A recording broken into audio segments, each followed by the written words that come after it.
अगर आपको भी ये लगता है कि आपने कभी भी लाइफ में किसी का बुरा नहीं किया और फिर भी आप ही के साथ प्रॉब्लम आती है, आप ही के साथ बुरा होता है, आप ही की लाइफ में ऑब्स्टिकल्स आ रहे हैं, तो ये रील आपके लिए है। पूरी सुन के जाए, आज आपको आपकी हर प्रॉब्लम का सलूशन मिलेगा।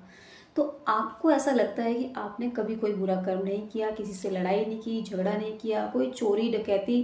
कोई डाका नहीं डाला, किसी का मर्डर नहीं किया, तो फिर जब आपने कोई इतना बड़ा अपराध नहीं किया तो उसकी सज़ा आपको क्यों मिल रही है? मतलब क्यों प्रकृति या भगवान या जिस भी आप शक्ति को मानते हैं वो आपको क्यों परेशान कर रहे हैं, जबकि आपने तो इंटेंशनली जानबूझकर किसी का सामने से बुरा नहीं किया। तो आज आप एक बात समझिए ध्यान से कि हमेशा कर्म वो नहीं होता जो आपको दिखाई देता है या फिर जो आप अपने हाथों से करते हैं या आपको वो कर्म करते हुए लोग देखते हैं। कर्म वो भी होता है जो आप बोलते हैं, जो आप सोचते हैं। अगर आपको यकीन नहीं आता तो आप जाके देखिए कि मंत्रोच्चारण जो होता है हमारा, वो 3 प्रकार का होता है। एक वाचिक मंत्र जो हम बोलकर करते हैं, सबको सुनाई देता है।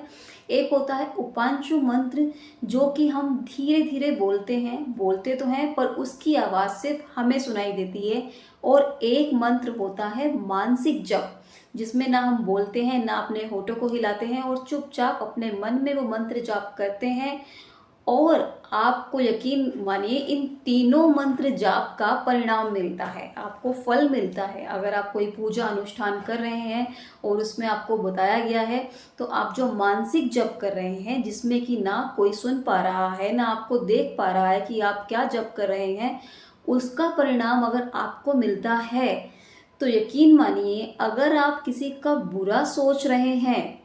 किसी के बारे में गलत सोच रहे हैं, किसी को मन ही मन गाली दे रहे हैं या उससे ईर्ष्या रख रहे हैं या जल रहे हैं, अपने मन के अंदर अपने विचारों को रख रहे हैं आप, चाहे आप बोल नहीं रहे, चाहे आप किसी का बुरा नहीं कर रहे जाके, और अगर आप बोलकर भी करते हैं, आपने किसी की निंदा की है, किसी दूसरे इंसान से चुगली की है, तो वो भी आपके कर्मों में ऐड होता है। और आजकल के इस टाइम में most of the people 95% people ऐसा ही करते हैं।